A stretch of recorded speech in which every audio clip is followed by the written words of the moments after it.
I was 47 years old when everything started to unravel. My name is Mark, and I had been married to my wife Sarah for nearly 22 years. Back then, Sarah was 44, and our daughter Emily was 20. We lived in a quiet suburban neighborhood in a mid-sized city somewhere in the United States, the kind of place where neighbors greet each other on the street and lawns are neatly trimmed. It was the picture of stability, what some would call the classic American dream. I worked as a project manager at a mid-tier consulting firm in the city. Not one of the big industry giants, but still well respected. My salary was around $110,000 a year, plus bonuses that helped keep our finances comfortable. We didn't live extravagantly, but we had enough to enjoy life without constantly worrying about money. Our home was a four-bedroom ranch-style house with a spacious backyard where I'd often grill during the summer. I drove a well-maintained Acura, a company perk I'd earned after years of dedicated work. Sarah's car was a fairly new Honda CR-V, reliable and practical for her needs. Emily had just gotten her own vehicle, a used but dependable Corolla, which we bought for her when she graduated from high school. It wasn't much, but it suited her well. Sarah worked part-time at an upscale boutique downtown. Honestly, it wasn't about the paycheck. We didn't need the extra income. She enjoyed the employee discounts and the social aspect more than anything. The job fit perfectly into her weekly routine. She attended yoga classes 3 times a week and still had plenty of time for lunches with her friends. Looking back, I realize I was essentially funding a lifestyle that revolved more around leisure than necessity, but I never minded. I thought we were happy. Emily had just started her freshman year at a state university about 30 minutes from home. She lived in the dorms to experience college life fully, but came home most weekends to do laundry and raid the fridge. She was a bright young woman doing well academically, majoring in communications, something flexible that could lead to many career paths. I was proud of her direction and ambition. Family dinners were a staple in our house. Most nights we'd gather around the table and share stories from our day. Sarah would vent about challenging customers at the boutique. Emily would gossip about her classes and dorm drama, and I'd tell lighthearted stories from work without naming names. There was a lot of laughter, and I felt fortunate.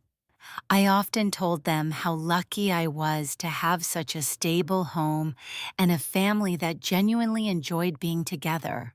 Sarah would smile warmly and squeeze my hand while Emily, in true teenage fashion, would roll her eyes, but offer a quick side hug, the kind that says "I love you" without really saying it. Our home was also the go-to hangout for Emily's high school friends before she left for college. Sarah would prepare snacks and I'd fire up the grill on weekends. The basement was finished and equipped with a large TV and a pool table I'd restored myself. I was proud to be the cool dad, the one who joked with the kids, but made sure things didn't get out of hand. Money never felt like a pressing issue. We weren't wealthy, but we were comfortably middle class.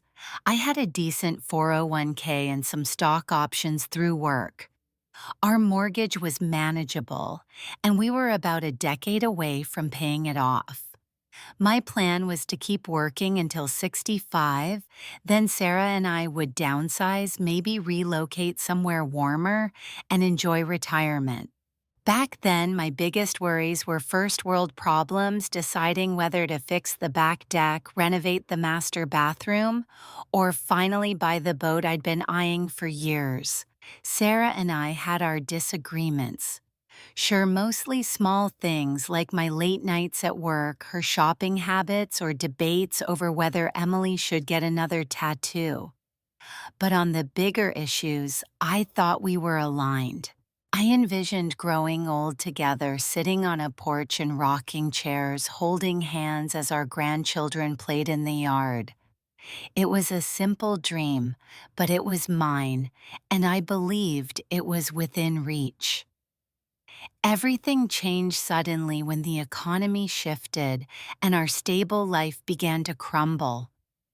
It wasn't the 2008 crash. We had weathered that storm already.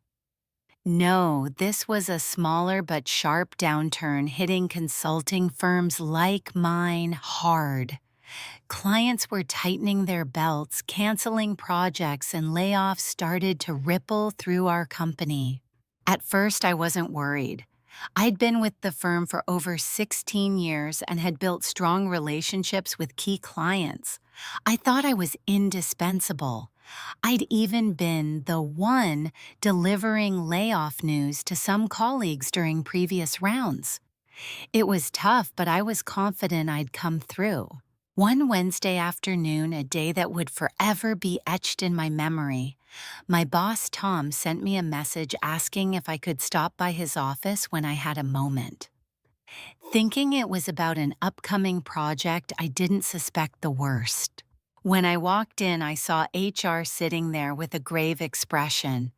Tom barely looked at me as he said, "Mark, we're restructuring. Your position has been eliminated." It felt like being slapped. After 16 years of long hours and sacrifices, it was over. Just like that. They gave me the standard corporate speech how valuable my work had been, that it wasn't personal, just business. The usual platitudes. I barely heard them. Then they handed me a severance package, 6 months' pay. It sounded decent until reality sank in. The job market was brutal. I had to walk past my team carrying a cardboard box filled with my things. Some looked shocked, others scared, and a few seemed almost relieved it wasn't them. Human nature, I guess. I drove home in a daze, trying to process what had happened. Sarah was out shopping when I arrived, bags from high-end stores in tow. I sat at the kitchen table, numb. When she saw me, her face shifted through a series of emotions: shock, confusion, sympathy, worry, and something else, maybe fear. "Why are you home so early?" she asked, putting down her bags. "I got laid off," I said flatly. Her reaction was mixed. Why, she demanded, trying to understand. I explained the restructuring, the budget cuts, that I was just too expensive compared to younger, cheaper hires. "What are we going to do?" she asked, though I noticed her voice seemed to say you more than we. "I'll find another job," I said, trying to sound confident. The severance would buy us some time. We'd be fine. For a while, things weren't so bad. I treated my job hunt like a full-time job, waking up early, dressing as if I were going to work, spending hours online applying and networking. I dusted off my LinkedIn profile, learned how to ask for endorsements and recommendations, and pushed myself harder than ever. Sarah was supportive at first, bringing me coffee and telling me I'd land something soon. But as weeks turned into months without any concrete offers, her attitude shifted. She started comparing my situation to friends whose husbands found jobs quickly. She sighed more, forgot to tell me about social events, and grew distant. By the third month, our savings were dwindling. I canceled subscriptions, cut cable, stopped eating out, and took over all the cooking and cleaning. But instead of gratitude, Sarah seemed irritated that I was always home. "Don't you have somewhere to be today?" she'd ask, like I was a lazy teenager. I was applying for jobs every single day, but it never seemed to matter. The real blow came when Emily needed some extra money for college expenses, just a couple $100 for textbooks and fees. When I told her we had to be cautious, Sarah lost her temper. "This is exactly what I feared," she yelled after Emily hung up. "We can't even support our own daughter now." It's temporary, I tried to calm her. We're not broke, just being careful. How long is temporary? She shot back. It's been over 3 months. What jobs have you applied to today? That became the new norm, Sarah monitoring my job hunt, suggesting entry-level jobs far below my experience, and checking bank statements with a worried look. She started picking up extra shifts at the boutique, working late nights and weekends. I should have seen the signs sooner. She was coming home late, looking immaculate, smelling like a scent that wasn't hers. When I questioned her once, she snapped at me, accusing me of being jealous. I was overwhelmed with guilt. Here I was, suspicious of my wife while she was trying to help us financially. But the strain was crushing. By the 5th month, the severance was almost gone. I had 2 promising interviews that ended in rejection because my long tenure made me seem stale and my age made me overqualified. I even applied for a delivery driver job, half my previous salary, just to bring in some income. When I was offered the driver position, I felt relief and shame all at once. I told Sarah, expecting some support, but all I got was disgust. A delivery driver, really? She scoffed. Is that your big plan? Bills need to be paid, I said, frustrated. Would you rather I say no and we lose the house? She suggested I call old contacts or try other opportunities, but dismissed my efforts. Our arguments became constant. She mocked my new uniform, acting as if I was contaminated. Even Emily noticed the tension when she visited on weekends. One afternoon, after a particularly tough week, I came home early with a splitting headache. Pulling into the driveway, I noticed a sleek black BMW parked outside, not a car you'd expect in our neighborhood. As I entered the house, laughter echoed from upstairs. It was Sarah and a man's voice. My heart sank. I made my way upstairs, heart pounding with a mix of dread and disbelief. When I opened the bedroom door, I found Sarah and a man sitting casually on the bed, sipping wine and talking like longtime friends. The man was tall with sun-kissed skin and an expensive watch glinting on his wrist, a stark contrast to everything I represented in that moment. Sarah's face flushed immediately when she saw me. "Mark, you're supposed to be at work," she stammered. The man stood, offering a firm handshake. "Brandon Pierce, pleasure to meet you." I didn't take his hand. Instead, I pointed toward the door. "Get out of my house." Sarah stepped between us, trying to smooth things over. "Brandon and I were just discussing some investment opportunities. He thinks he can help us." "Help us," I laughed bitterly. "Is that what you call this?" Brandon smirked, eyes cold. "Your wife has excellent taste, just not in husbands, apparently." I didn't respond, only ordered him to leave. Once he was gone, Sarah didn't even try to deny it. "What did you expect, Mark? You gave up." I was stunned. "Give up." She held her head high, almost proud. "Brandon has ambition, connections. He can provide the life you promised but never delivered." "How long has this been going on?" I asked, voice barely controlled. 3 months, she admitted without shame. "And he's asked me to move in with him." I couldn't believe what I was hearing. "You want to leave, fine. But don't expect to take half of what we have left." Her laugh was cold and harsh. "Trust me, I won't need a dime from you ever again." She went on calling me a failure, mocking the life I'd tried to build. Then when she got in my face and spat at me, something inside me snapped. I grabbed her arm firmly and marched her to the door. "Get out. Don't come back." That night, she left with 3 suitcases and her jewelry, walking out on the life we had spent over 2 decades building. I sat alone in the kitchen, numb and hollow, wondering how it all fell apart so fast. The next morning, I called Emily before Sarah could spin her story. When I told her, she exploded on the phone, tears and anger flooding her voice. Mom did what she's been seeing some guy named Brandon. She moved in with him. Emily's voice cracked as she struggled to understand. How could she do this to you, to us? I told her calmly, your mother made her choice. It was the wrong one. To my surprise, Emily stood with me. She didn't turn against me like I feared. That weekend, she came home to help clean up the mess, canceling credit cards, changing passwords, handling the small but painful details of a broken marriage. We don't need her, Emily said firmly when I looked down. We're better off without someone who bails when things get tough. I tried to stay fair, reminding her that Sarah still loved her and that this was an adult problem. But Emily refused to accept any excuse.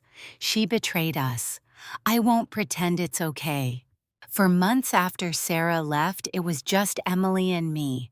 I had to act fast. The mortgage on our house was too much on my delivery driver salary. We found a small 2-bedroom apartment in a modest neighborhood. It wasn't fancy, but it was home. Emily was incredible during this time. She came home from college nearly every weekend helping me pack and clean without complaint. When I apologized for the cramped space she had to share during visits, she shrugged it off. It's just stuff, Dad, she said. We still have each other. Money was tight. I worked long, exhausting hours driving the delivery van. Emily took a part-time job at the campus library while finishing her sophomore year. She even offered to transfer to a community college to save money, but I insisted on her staying at the university. Your education is non-negotiable, I told her. We'll make it work. Weekends became our ritual: cheap pizza on Friday nights, movies on the old laptop, mornings spent scouring garage sales for affordable furniture. One day we found a couch for $50, a small victory. That summer, Emily spent hours helping me rewrite my resume and search for better jobs online. She was my biggest supporter, reminding me that my experience still had value, that the right opportunity was out there. And somehow it was. A year later, a smaller consulting firm offered me a position. It wasn't the high-paying job I'd had before, but it was a step up from driving a van and used my skills. I could afford a better apartment and even start saving again. Life felt like it was slowly turning around. A few months into settling back into a routine life threw me another curveball. One afternoon, I was driving home early from work, battling a pounding headache that refused to let up. I pulled into our driveway and immediately noticed a sleek black Mercedes parked there, definitely not a vehicle you'd expect in our neighborhood.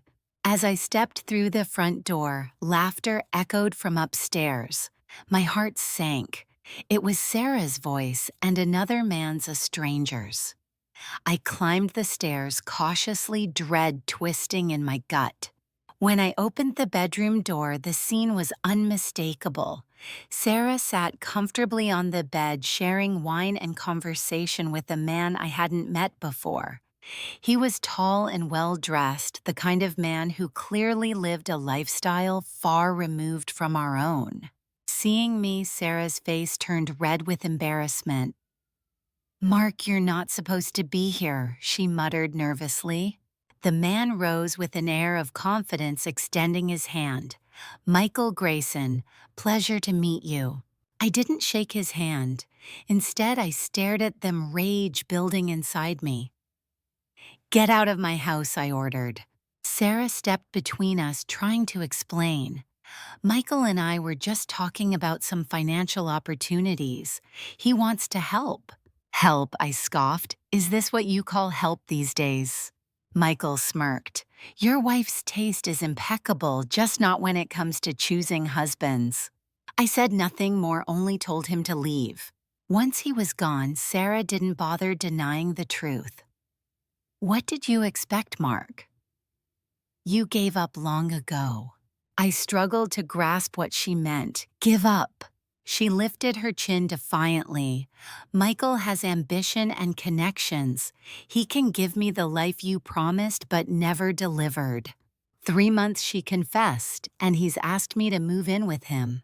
I felt the weight of betrayal crushing me. If you want to leave, fine.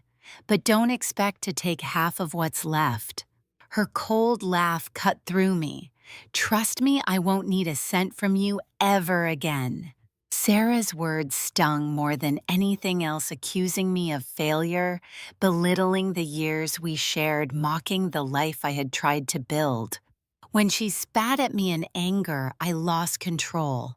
I grabbed her arm firmly and escorted her to the door. Leave, don't come back. That night, she packed her bags, 3 suitcases, and all her jewelry, and walked out on the marriage we'd spent over 20 years nurturing. Left alone, I sat in the kitchen, numb and devastated, trying to understand how everything had fallen apart so completely and so quickly. The next morning, I called Emily before Sarah could tell her version of the story. When I told Emily about Sarah's betrayal, her voice cracked with shock and fury. Mom did what she's been seeing some guy named Michael. She moved in with him. How could she do this to you? To us, she sobbed. I told her calmly, your mother made her choice. It was the wrong one. Surprisingly, Emily stood firmly by my side. She didn't turn against me like I'd feared.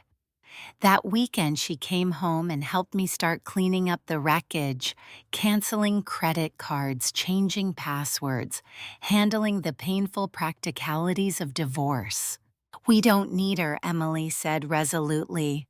We're better off without someone who abandons us when things get hard. Though I tried to be fair, reminding Emily that Sarah still loved her, and that this was an adult problem, she refused to accept it. She betrayed our family, Emily said. I can't pretend that's okay. In the months following Sarah's departure, it was just Emily and me against the world. With my delivery driver salary, keeping our old house was impossible. We had to act quickly and downsize. We found a modest 2-bedroom apartment in a safe but unremarkable neighborhood. Nothing like the comfortable home we once shared, but it was a roof over our heads. Emily was incredible through all of it. Despite her college workload, she came home nearly every weekend to help me pack, clean, and organize.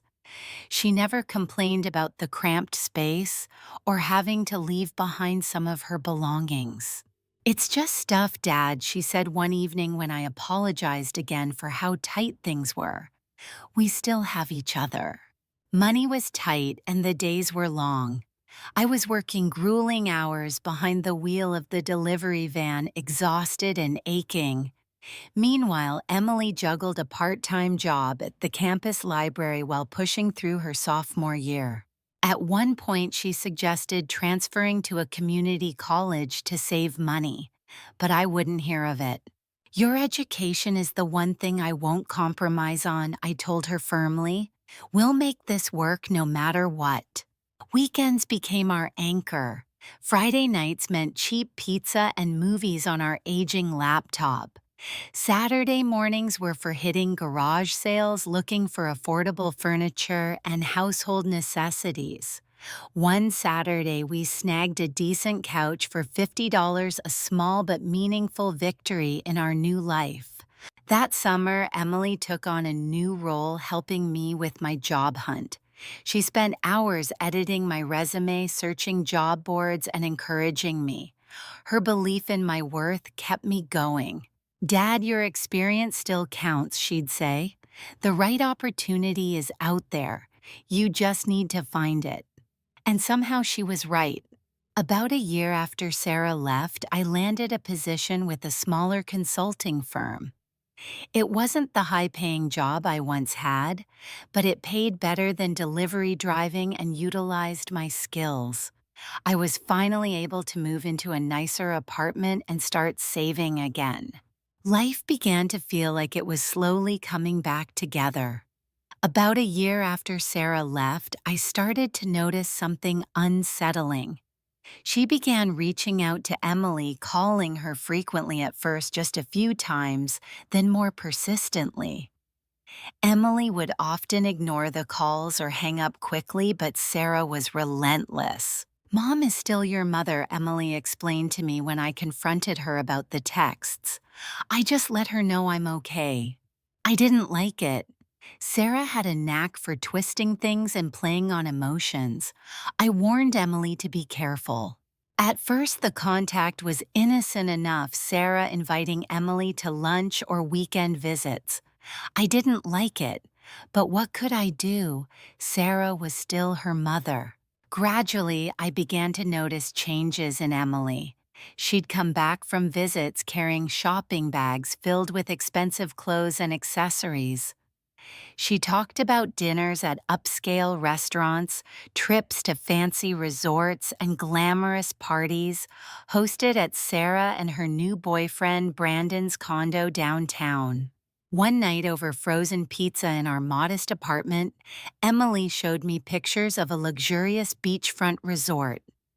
They're going to St. Bart's next month, she said casually, a faraway look in her eyes.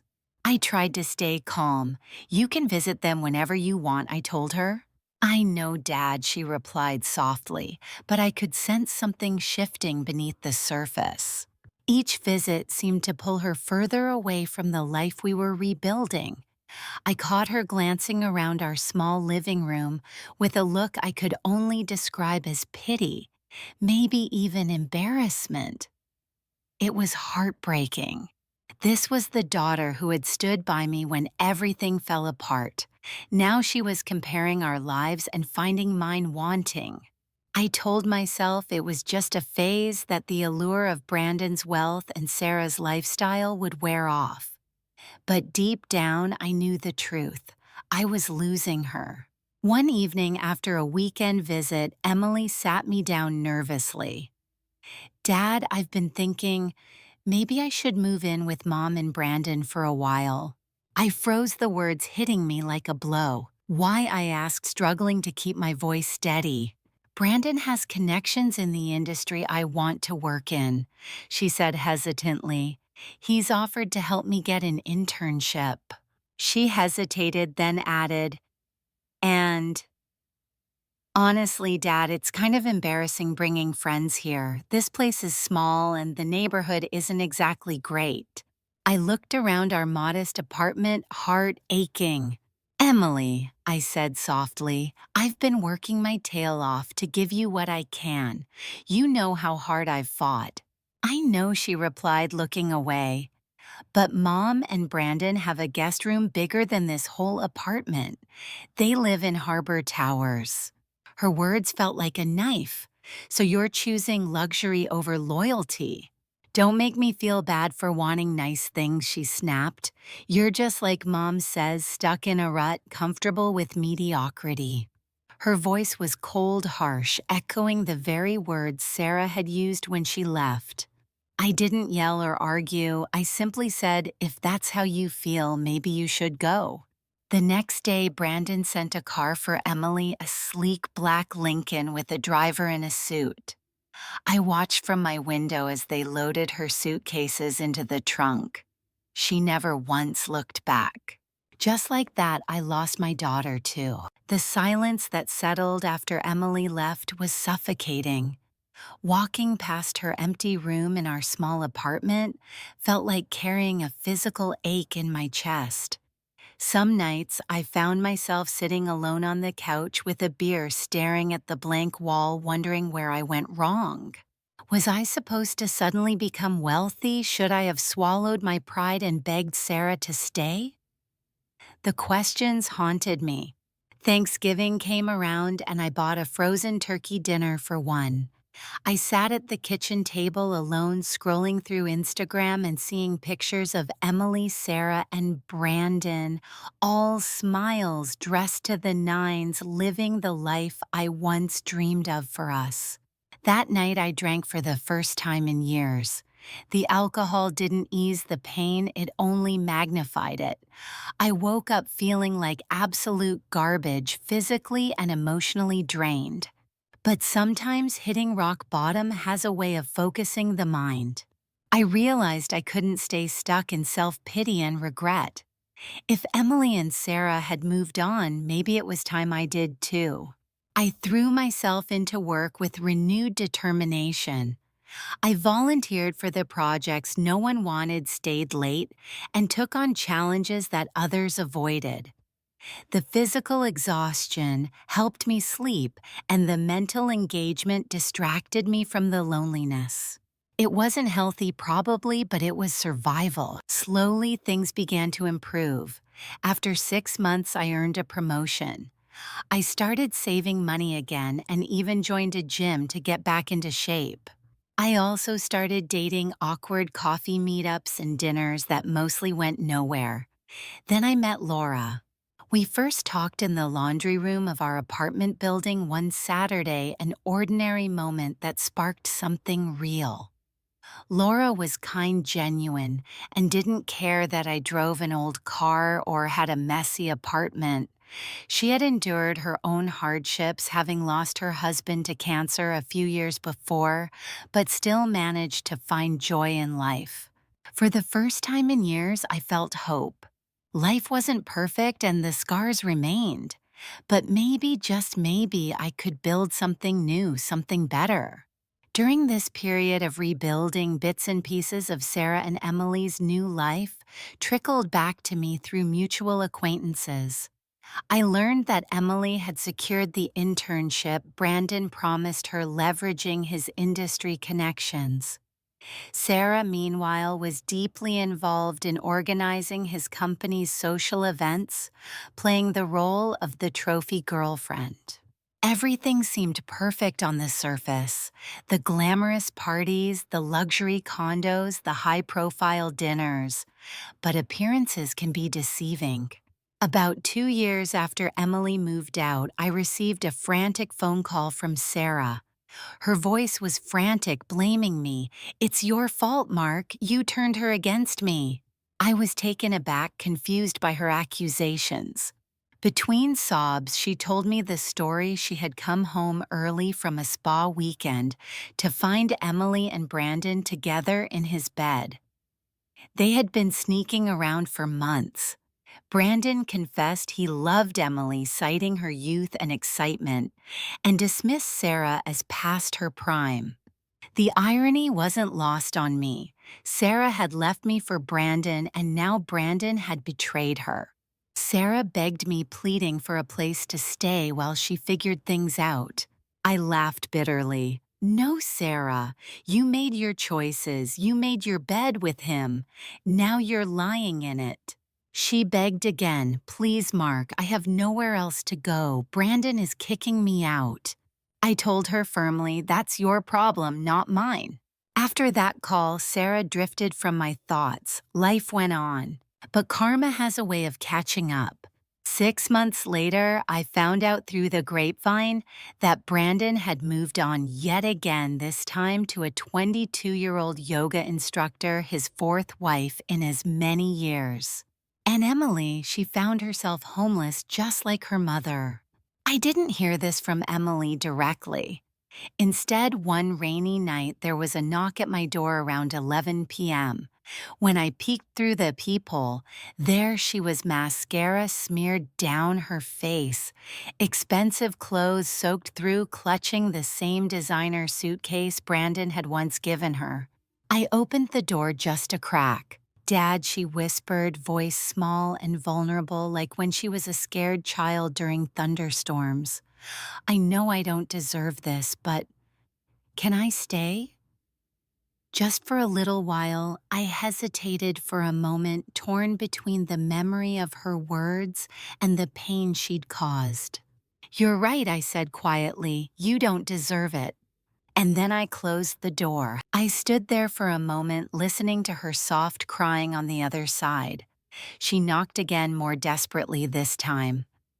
"Dad, please. I have nowhere else." I remained silent and walked away. She kept knocking for nearly 10 minutes before finally giving up. I later learned what happened to her through Mike, a neighbor who worked at a downtown diner.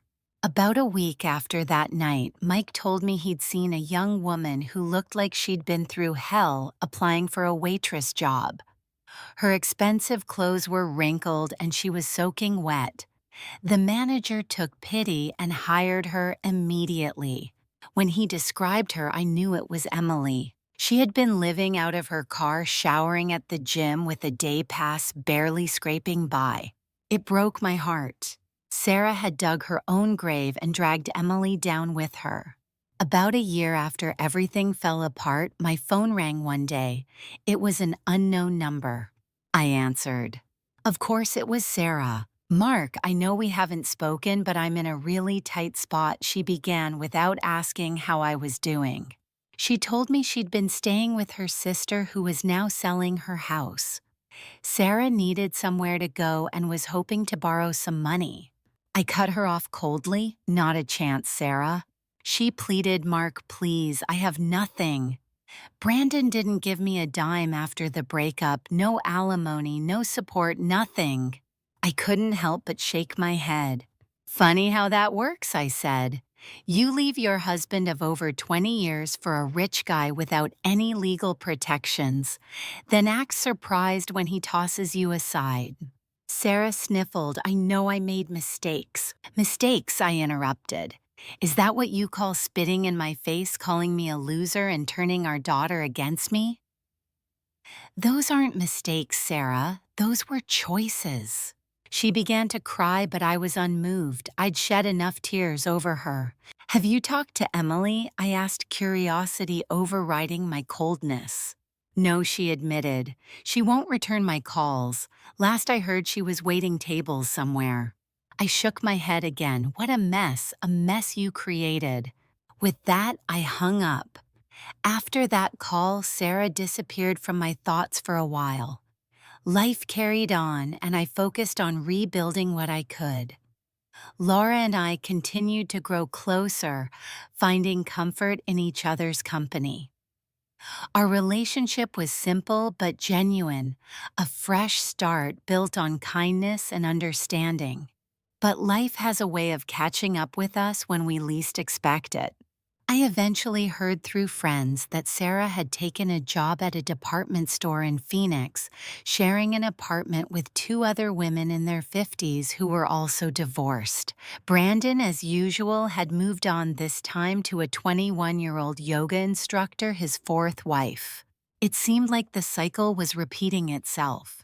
Meanwhile, Emily's struggles continued. After being cast out, she'd been forced to fend for herself, taking odd jobs to make ends meet. But despite everything, she was determined to rebuild her life. About 2 years after the dust settled, Laura and I tied the knot in a small courthouse ceremony. It was humble but filled with hope.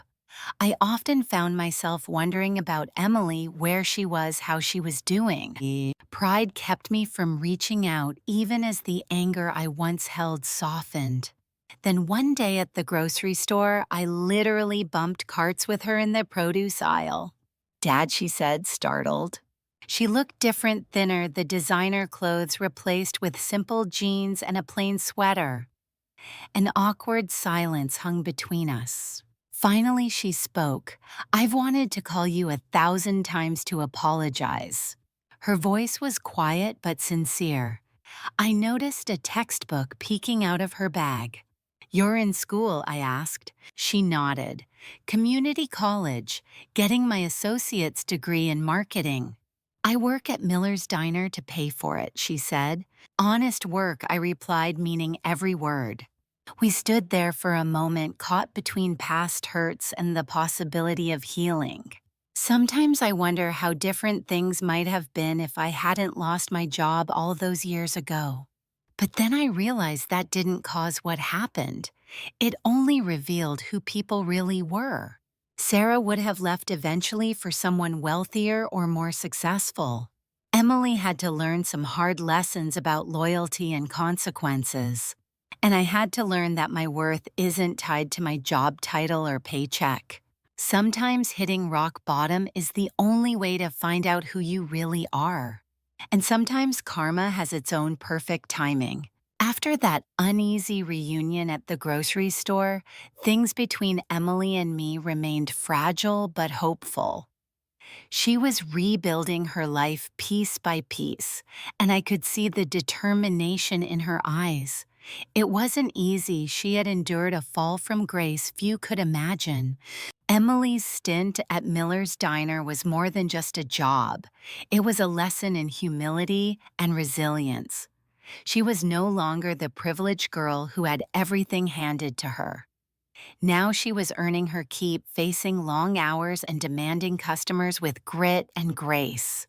Though our conversations were tentative, we began to talk more openly about her classes, her dreams, and the mistakes that had brought us here. She never tried to excuse her choices. Instead, she took responsibility. It was a hard road, but she was walking it. Meanwhile, Sarah's life had settled into a quieter routine far from the glamour she once chased. Working at the department store in Phoenix, sharing space with other divorced women, she faced the consequences of her decisions daily. Brandon, the man who had once promised everything, had moved on yet again, leaving behind a trail of broken relationships.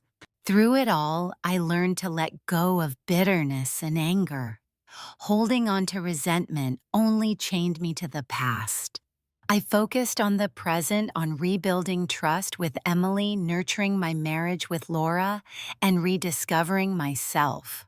Life had taken a harsh toll, but it had also offered hard-earned wisdom. Sometimes the greatest growth comes from the most painful experiences. And in learning to forgive others and myself, I found a new beginning. Looking back, I realized losing my job wasn't the root cause of everything that fell apart. Instead, it revealed the true colors of those around me.